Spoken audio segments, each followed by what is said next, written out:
Welcome back to Beginner's Breadboards, my electronics learning journey. Today we're looking at the 9th project in the Arduino projects book series. This is called a motorized pinwheel. Here we're using the Arduino and a switch to power a DC motor and have it spin. But we're doing a couple special things here. So starting with the Arduino, our switch is connected to pin 2.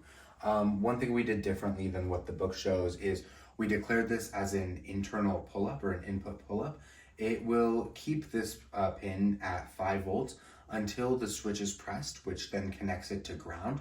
The Arduino detects when it goes to 0, and then in the code, we use that to power pin 9.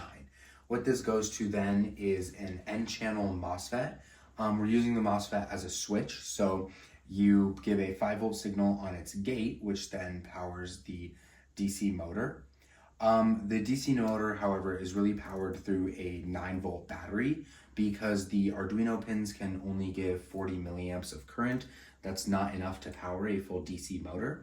So what we do with the N-channel MOSFET is this connects it all to a common ground, which allows the DC motor to spin from the power from the 9 volt battery. Now, the reason they've included something called a flyback diode here, which is just a diode, is because as the DC motor stops, it has inertia, which allows it to continue to spin. With that spinning motion, it creates a magnetic field and can generate a little bit of electricity that can flow in the opposite direction. That would mean this minus would actually have positive electrons there. This could damage some of the rest of the circuitry, so we have a diode here that only allows the current to go in one direction, which protects the rest of it if there's a little bit of electricity generated when the motor stops. So the code for this project is really simple. We're just using some integers to declare our pins, and then our switch state, we're starting this at high, which is 1. This is where we declare that the switch pin as an input pull-up here, which again allows that switch to work the way we described it to. And then just in this low, once the switch state is low, which means we're pressing the switch and it's grounded, the motor pin will go high. If not, there will be no signal on the motor pin. So here we have everything built on the breadboard. We have our switch here that's connected to pin 2. And then we also have pin 9, which is connected to our MOSFET here. The MOSFET is being grounded from one side and connected to the DC motor on the other. These are the lines to the motor, the red and black. This is also the motor and the pinwheel right here that Arduino gave us with the kit.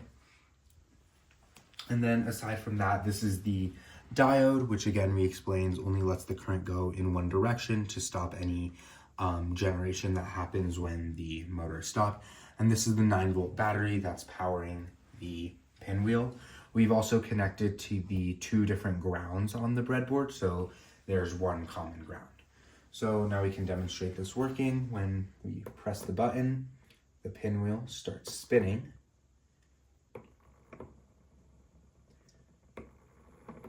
So just whenever the button is pressed, it stops, but as you can see, there's some inertia, so it continues to spin afterwards.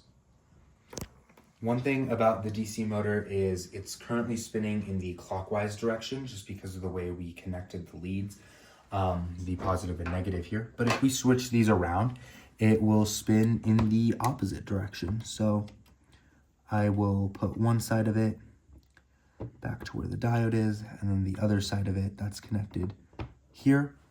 And now if we press the button, this will spin in the counterclockwise direction.